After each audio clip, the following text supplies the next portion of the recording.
Okay, so I don't know if I don't know how many of you have ever been on an airplane, but there's not a lot of room. And I'm a skinny guy. I'm a guy who's pretty thin. I've never had weight troubles. The only weight troubles I have is if I'm trying to gain weight, which I am right now after, coming out of the hospital. Um it's hard for me to gain weight, but I've just never been a big guy.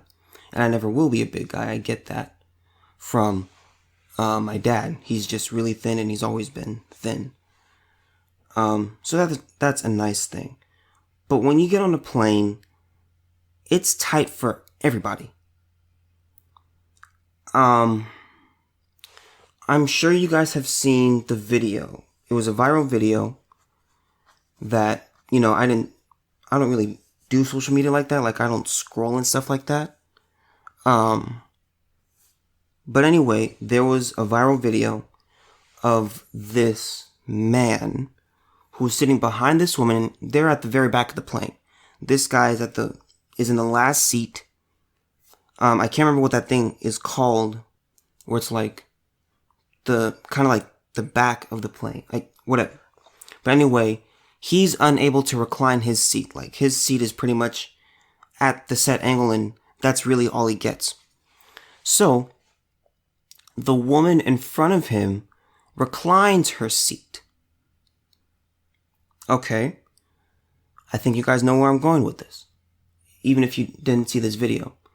So this guy, let's just say he's not very appreciative of her putting her seat back. And he starts to just annoy her and bug her, and he just kind of punches and pushes the seat. Not like hard, not like he's, in a fight or something, but it's just repetitive, small blows to the seat to where she can't be comfortable. And according to her, she has something is wrong with her spine. Let me go to the article. But it's interesting. And so my question to you is it okay to recline your seat in an airplane? Because you don't get much room, and the people kind of get angry at airlines, where they say, the average human isn't this size. And here's what you need to understand. And I've said this before many times. The goal of a business is to maximize profits and minimize losses. So when they make these planes, they make them to where they can get on as many people on the plane safely, and they give them the least amount of comfort, so they can, or I shouldn't say least amount of comfort, but they just pretty much pack it on to the brim, and each person gets a minimal amount of room. So these flights, if they make these planes bigger and all that stuff, that requires more fuel, that's less seats that can be taken, and that's higher ticket prices. So we can't get the best of both worlds. So I think here's the way I look at it. If I'm on an airplane, well, let me say this. I've never reclined my seat. I've never done that. I've never really felt the need to. It doesn't help that much. If you've never been on a plane, you can recline maybe, you may get 2.5 inches max. Maybe 3 inches. That might be all you get. But reclining the seat, to me, hasn't done much. So I don't recline my seat. But if I was to recline my seat, it's just me. This is just me. This is just how I feel. I would feel the need to ask the person behind me, do you mind if I recline my seat a little bit. Because you already have minimal room, and I've been on the recipient end of someone just reclining their seat. And it kind of sucks. Not that you feel, not that it was like hitting me or anything like that, but it's just like, okay, now I have less room than I had before. Because it's like this, if one person reclines, it's like everyone has to recline the same amount. And you have people of different sizes, different shapes, you know, different situations. You have parents, you have kids, you have, you know, babies. So it's very difficult. So my general rule is if I'm ever going to recline, and I never do, I would just ask the person behind me, is it okay for me to recline? And if they said no, I would respect that, because I get it. And you know, people talk about, you know, I saw this one comment. It showed it on the news where one person said, you know what, I paid all this money for my ticket. You best better believe I'm going to recline. And it's like, okay, now that's an interesting way of thinking it, and I think you could make a case from that. But it's just really difficult, because you have these situations. Like you have I'm sure you guys have heard of the debate. It's kind of like a small thing, not a small thing, but you only really think about it when you're traveling by plane, or I should say public transportation, but especially plane. And the debate is on if fat people should have to pay for 2 seats. And personally, I am on the side of the debate that yes, they should. Because it's about how much room you take up. You're not paying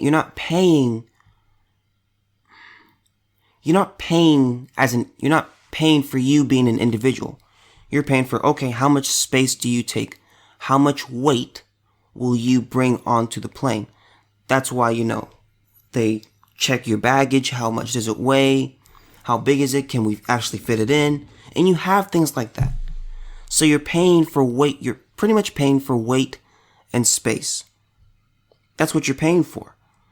So in that situation, where I also have flown, and I was next to this guy, and his rolls were spilling into my seat. And it's really amazing, because it's like, if you make the look that you are uncomfortable and that you are like adjusting to them spilling over into your seat, it's like, oh, that's fat shaming. And it isn't. It's like, look, man, you take up 2 seats. Like I say this, every person in life has their set of burdens to bear. Everyone has a cross to bear. I have mine. Someone else has theirs. I mean, mine, you know, sickle cell, you know, I wasn't a sickly kid, but I just wasn't the healthiest kid. So mine are kind of like health related. You know, everyone just has a set of issues that they have to deal with in life. And some have more than others. Some have less than others. Okay, but in this, you have to think, okay, this just doesn't work. This is not good. Because if I'm sitting in a seat, that is my seat. I've paid for that seat. I've paid for the whole seat. Okay? And don't even get me started on the armrest debate. But if someone sits on my left side, and part of them is in my space, it's like, okay, aside from me having to, you already barely have any room to adjust. Aside from me having to adjust, I am now, I'm now not being able to take advantage of all the space that I have. I think I talked about this before, but there was this, there was this My 600 Pound Life show, this episode, and there was this woman who was upset that she had to be charged, I want to say, for 3 seats. That's how big this woman was. And she was so upset, she was like, I can't believe they just charged me for 3 seats. And if you see this woman, if you saw this woman and just the struggle they had to put her onto the plane, and then just for her to get to her seat, it was ridiculous. But she was like, oh my God, I can't believe they charged me for 3 seats. Yes, ma'am, they did. In some planes, and she pretty much got a first class seat. I think, no, it was a first class seat because it was the first row, because there was no way she was going to get down that aisle. No way. So she's at the first row. The first row on one of the sides of the plane has 3 seats. She pretty much like collapsed into the row, and her body took up the whole row. And she was just so upset. But concerning this reclining thing, I never really thought about it. Mostly because I don't recline when I travel. And it's only happened to me twice where someone has reclined. I had one guy, he went all the way back, and the other one was probably a middle-aged, maybe a lady in her like 30s, 40s. She gets in front of me and she reclines it maybe an inch. But neither of them asked me, which, it was whatever. But yeah, I think it's interesting. But I gotta say, in this scenario, I believe the guy, him just hitting her seat, that's just obnoxious. That's obnoxious. You don't need to do that. That's doing too much. Yes, it's unfortunate you're in the very back. Yes, it's unfortunate that she's reclining, but you don't need to keep punching her seat. I mean, that's really just doing too much. And the lady said that the reason that she reclined, yeah, here's the quote, "I'm in pain. I have 1 cervical disc left that isn't fused. The first one, which allows me some mobility. It's scary because it's the kind of injury that could do it in. I'm grateful for the limited movement I still have and shouldn't have to endure the repeated blows." But it was really just like, dude, like that's just not necessary. Now, I don't know if she indeed asked him if it's okay for her to recline.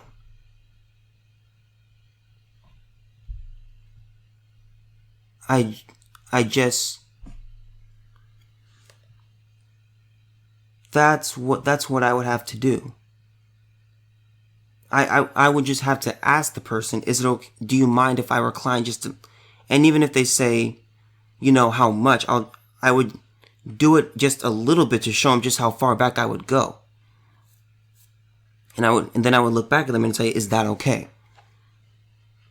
I'm not one of those people who would do it all the way. Just be like, oh, you know what? Just because I can, I will.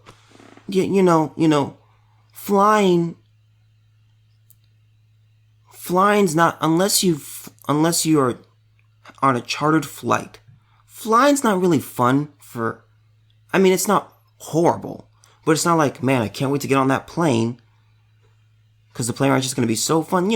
That's usually not the case. It's just kind of like, okay, let's just try to get there as fast as possible now, enjoy it while we can, but I don't think anyone thinks that, it's going to be like a 10, like just an absolute amazing experience. We've all got places to go, obviously, because you wouldn't just take a flight just to take a flight. That's weird and a waste of money. And a waste of a seat. But, that's really all I have to say about this. I'm not big on this. It was really just a cringe-worthy clip. But I gotta say, the guy was just really in the wrong. Like, there's no need to punch your seat like that. There's really no need to do that. Yes, it's unfortunate, but I gotta be honest. If someone reclined to me and it irritated me, there's no way I'm gonna be hitting the seat. I'll hold on to my bitterness for the flight, and then I'll just be like, whatever. I'm gonna go on to the next topic, because it's just one of those things where it's like, kind of weird. But let me know what you guys think in terms of that debate of both of those debates, by the way, of reclining and if bigger people should have to pay based on how many of the seats they take up. Yeah, okay. So let me get to this. Let me get to Pope Francis. I don't think I've ever talked about Catholicism or anything like that. But this celibacy thing. So Pope Francis, and if you're not familiar with Catholicism and rules in the priesthood, by the way, I'm not a Catholic or anything like that. I'm just, kind of a little bit knowledgeable about Catholicism. Anyway, Pope Francis decides against allowing married men to become priests. Now, let me say this. It is, and as I said earlier, if you're not familiar with Catholicism, if you are married, you're not allowed to be a priest. And if you want to be a priest, you cannot get married. Now, that really is not a good idea. And I believe, and I just say this, if you let them marry, if you let priests marry, you will have less of these molestation and rape cases. I'm not saying they're going to go away completely, but I guarantee you the rate will plummet. If everyone was being truthful and honest, it would be, the rate would plummet. But there's a scripture in the Bible where it says it's better for a man not to marry. And it's by Paul the Apostle. He was not one of the original 12. But it's in I think 1 Corinthians 7. I think it's 1 Corinthians 7 where it says that. And I believe that's where they get this, where they made this rule. I believe that's what it's rooted in. And it's just not a good thing. There's nothing wrong. There's nothing wrong with sex. God created it. It was made. He made it for procreation, recreation, for bonding purposes. There's kind of 5 reasons for sex. But one of them is for procreation, and one of the other ones is for fun and for, release. And to ask for celibacy is just okay. This may come across as some of you may say that this will come across as sexist. Okay, if you take it that way, okay. But if you ask a man, if you take the average Joe and ask him to be celibate for his entire life, he'd be like, what? It's incredibly difficult, and it's really not healthy. I don't have any scientific research on that, but I would say that it's not healthy. I believe the Catholic Church, and by the way, in case some people think that the Pope is in charge of everything. The Pope isn't the boss. The Pope is pretty much the guy who talks about controversial issues and weighs in on them. And on some things that he says the priests have to do, but most things, it's just really his opinion. So let's get into the article. But anyway, just so you know, the Pope is not the boss. So it's not like, oh, well, Francis said this, so we got to do it, or we can't do it. So it doesn't work like that. Okay, so this is from The Guardian. Pope Francis has decided against opening up the Roman Catholic priesthood to married men, a move that will please traditionalists but dismay those who argue that easing the celibacy rule would tackle a shortage of clerics. Which it would. I was actually talking to my sister today. I said, I don't know how people can just not be married and not want... Well, here's the thing. I can understand getting divorced and stuff like that, but not wanting to be married. I'm currently not married, but, you know, I know it's hard. I know it's difficult, but I believe it can be very rewarding. And I believe it can be just a beautiful journey. But I believe the celibacy rule is one of the things where it's like, it's a turnoff. Imagine you're going for a job. And one of the rules is, one of the requirements of the company is that you cannot be married and that you cannot have sex. What are the odds you're going to take that job? I mean, even if it pays well, celibacy is extraordinarily difficult.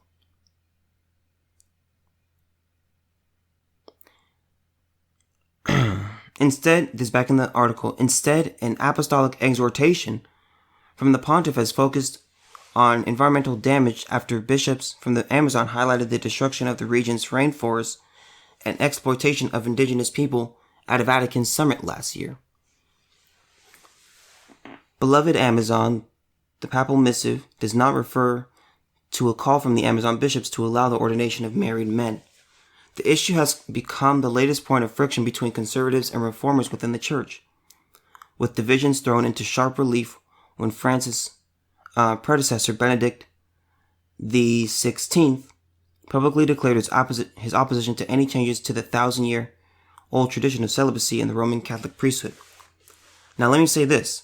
The Catholic Church would say that the first pope ever was the Apostle Peter. Okay? Because he was kind of the head of the church. He did, on the, I won't get into scripture and stuff like that. But anyway, he would be considered to be the first pope of the church. Okay? By the way, the word pope is not in the Bible anywhere. Just saying. But anyway, Peter was married. He asked Jesus to heal his mother-in-law. And Peter's mother-in-law obviously means the wife, or I should say, Peter had a wife, and he asked, Jesus, can you please pray for my wife's mother? So Peter was married. It's like if I don't know too many traditionalist Catholics, but I think I know, well, let me say this. I know two, but they are children of traditionalist parents. So the parents are traditionalists, but I remember I asked them, and this was early high school. This was either early high school. No, it was definitely high school. But I asked them. No, they asked me. They asked me if I was a Christian. I said, yeah. I said, are you guys? And they said, well, we're Catholic. And I remember I asked them. I said, how come you guys don't let your priests marry? And one of them said that they didn't know and they thought it was a stupid rule. And the other one said because that's the tradition. And I told him, I said, you guys know that Peter was married. And they were shocked. And the one who said it's a stupid rule was like, well, that makes it even more stupid.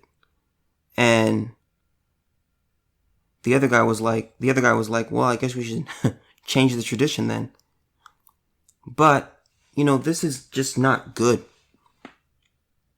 It's not good for the Catholic Church. It's not good. Sexual abuse is horrible.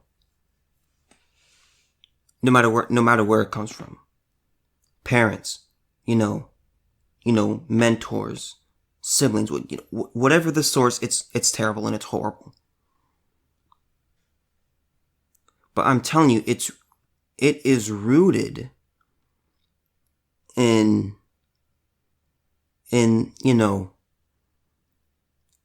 sexual frustration. You ask these people you can't marry, can't have sex, you can't masturbate. That's not how people are wired. In the Bible, in Genesis, God said it's not good for man to be alone. It's not good that man's alone. And God made Eve out of one of Adam's ribs. God himself said that it's not good for, and when he says man, he means women too. It's just man, just as in humans. That's what he was saying. But he said that it's not good for us to be alone. And for the Catholic Church to just keep up this, I'm going to just go and say it, this ridiculous tradition that makes no sense. It's not healthy. There are so many advantages to marriage. Yes, there are downsides, but there are so many advantages to marriage. Married men live longer. They have healthier lives. They have more enjoyable lives. I mean, and even, women, being alone, it doesn't feel good. Whether you're a man or woman, you can only do so much in your career. You can only get so much fulfillment out of it. There's only so much you're going to achieve, only so much you're going to gain in your lifetime from your job. But when you get off work and you go home, I don't understand how you can just be satisfied sitting there by yourself. By your lonesome self. I think it's ridiculous. I can't imagine doing that. I'm one of those people who I want to get married early. I would like to be married by the time I'm 26. I would like to have, at least one child by the time I'm 30. Family is so important. And what I just went through in December, I've learned it's even more important to me now. I appreciate each of my family members even more. And I can't wait. I can't wait to start my own family. I can't wait to meet a girl one day and it's like, wow, I can't picture my life without her. And then her and I get married. And then, we have children together. And it's just, family is a beautiful thing. And the Catholic Church is just preventing that with their priests.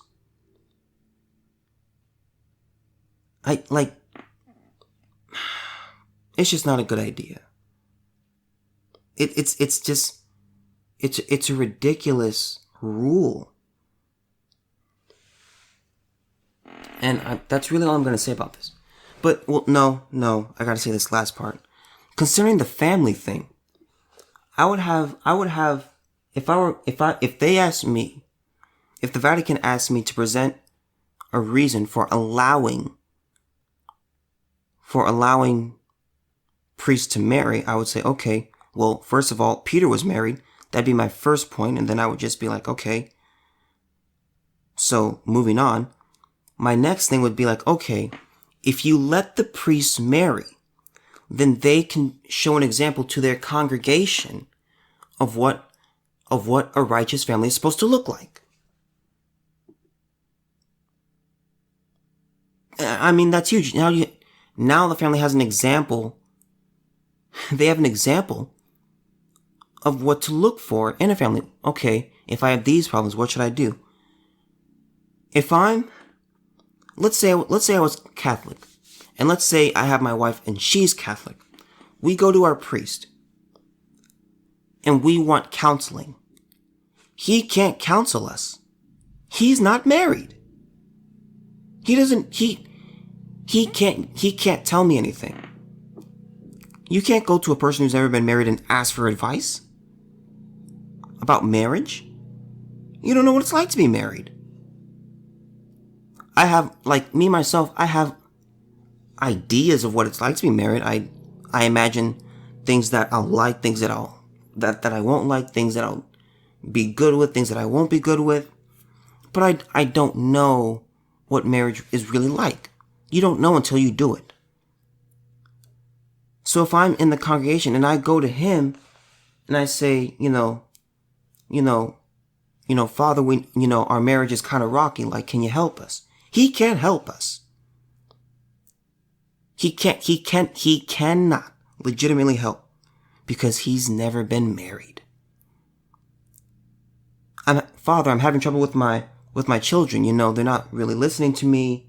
There's a disconnect. What do I do? How do I approach this? He can't help me because he doesn't have kids of his own. It's just a dumb rule. I don't get it. Okay, hopefully, I hope they change it. It's just not good. Okay. I really don't want to talk about Jim Carrey, and no, I can't, because I don't want to think about the Sonic the Hedgehog movie. It's ridiculous. Okay, so I'm not going to do that story. That's why I had a backup story. Okay, this is pretty recent, and I haven't heard of it. I just saw it on Google News. This is from February 12th. There was, and I talked about a situation like this before, but there was a child that was bullied to death, and the family is searching for solutions. Before I begin, I want to ask you guys, first of all, have you ever been bullied? That's good hydration. If you have been bullied, how did you handle it? How did it make you feel? I personally, let me say this. Bullying is in the eye of the beholder. Okay? Like, there are certain things that I look at and I say, okay, you know what? I'm not really, like, there would be some kids who would say stuff about me, but I just didn't care. I look at it, it's like I say all the time, offense, or I should say, as the old saying goes, I don't want to take credit for it. As the old saying goes, offense is taken. It's not given. If you say something about me and it doesn't bother me, you're just wasting your time. If I say something negative about you and you don't care and you're just totally indifferent, I'm wasting my time. And it wouldn't be bullying. It may be, and it's just really in the eye of the beholder. And I think this is an unpopular opinion, but I think our definition of bullying is just way too broad. It's like this. If you feel like you're being bullied, say something. Okay, first of all, kids today, our generation, and millennials, we're soft. We are incredibly soft. Like, I see some of the things where it's like, oh my gosh, that triggers me, that annoys me, I don't want to see that, I don't want to hear that. We are incredibly soft.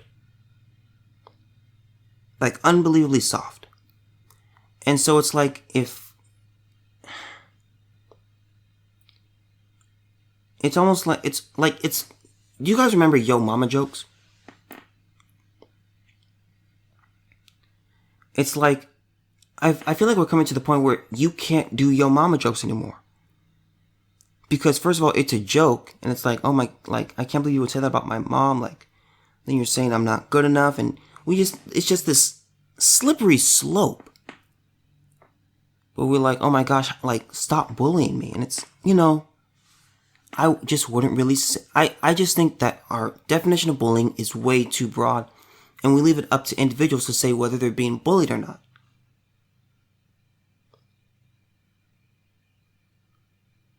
And I don't, that's just not a good thing. But I believe parents are also at fault too. Because parents, we put our kids in sports, we don't keep score anymore in certain leagues. It's just about, just them having fun, learning the game. Everyone's a winner, everyone gets a trophy. We're just soft.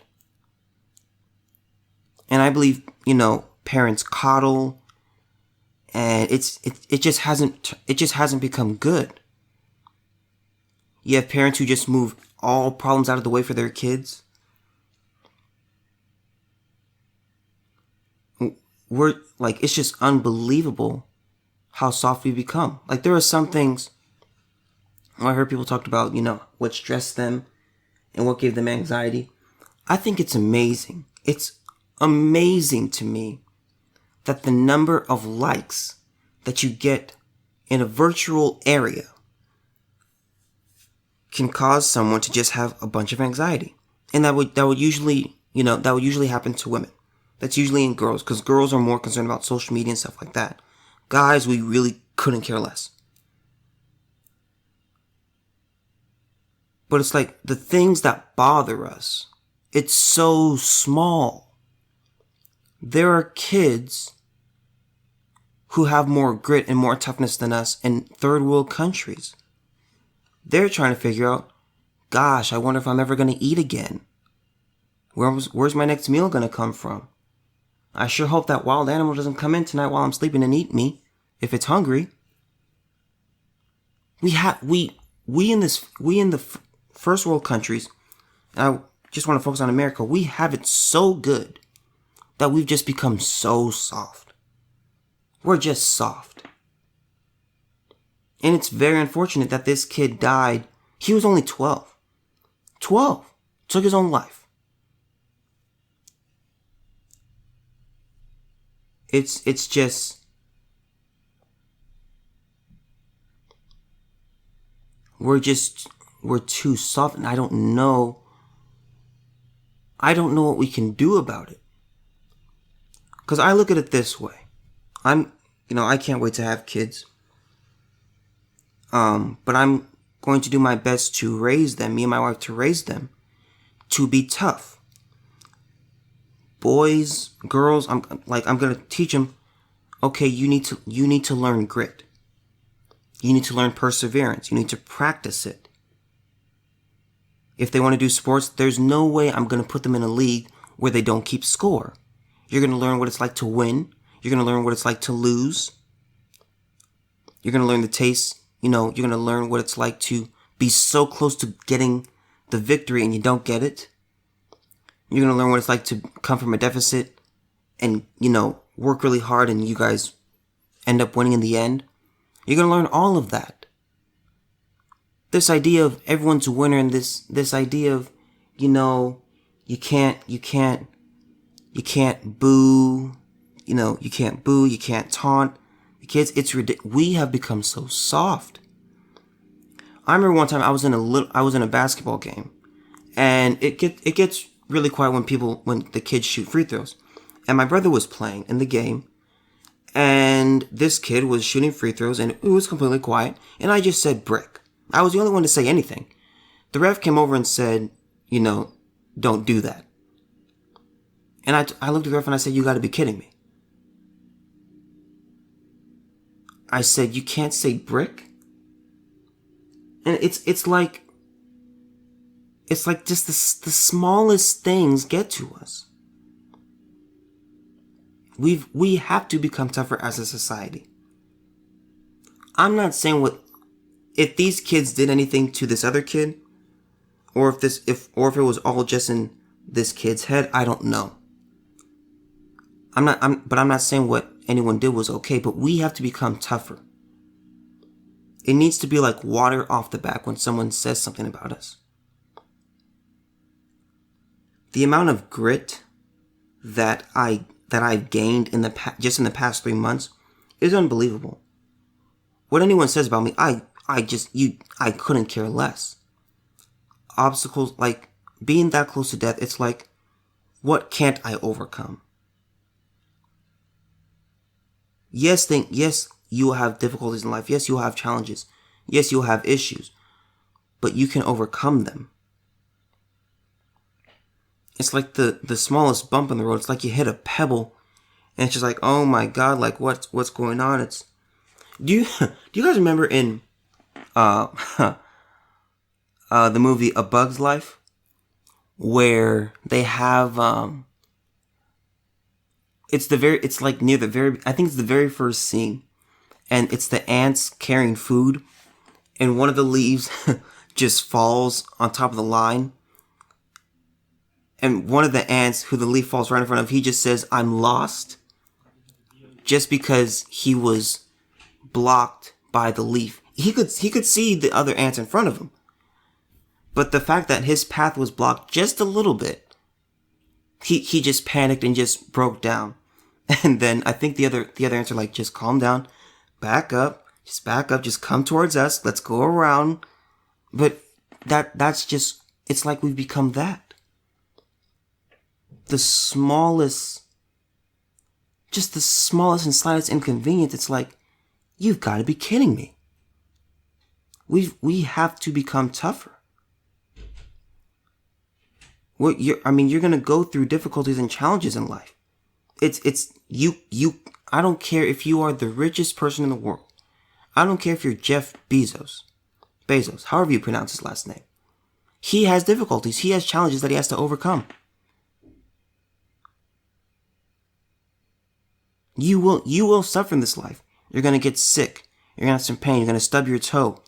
You're going to be disappointed. There are things that are going to happen to you that are going to be unfortunate. But you have to get through it. The way to get through something is you have to keep moving. Just sitting down, it doesn't do anything. There are times where you want to give up. There were so many times in the hospital I just wanted to die. I just wanted my life to end. I just wanted to close my eyes one night and never wake up. I just wanted my life to be over, but I had to keep pushing. I had to keep going. I had to keep persevering to get through it.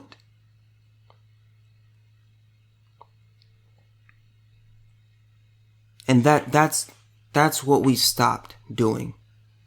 So, as you guys know, most of my listeners are millennials and Gen Zers, my fellow Gen Zers. So let's try to make it up to us. Let's try to turn the tide on our amount of grit.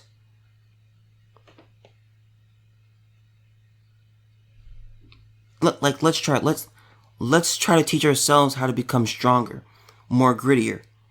I shouldn't say more grittier, but grittier. We have to become better. And then let's pass it on to our kids so that they can be stronger.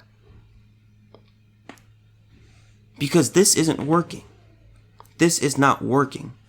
They're gonna go to, kids are gonna go to school. It's almost like you're at a point where you cannot say anything. It's almost like you're at a point where I don't even know how school's gonna work in 20 years. If something someone says just bothers you that much, it's just ridiculous. And I think we have to stop that. We have to end it. We have to become tougher.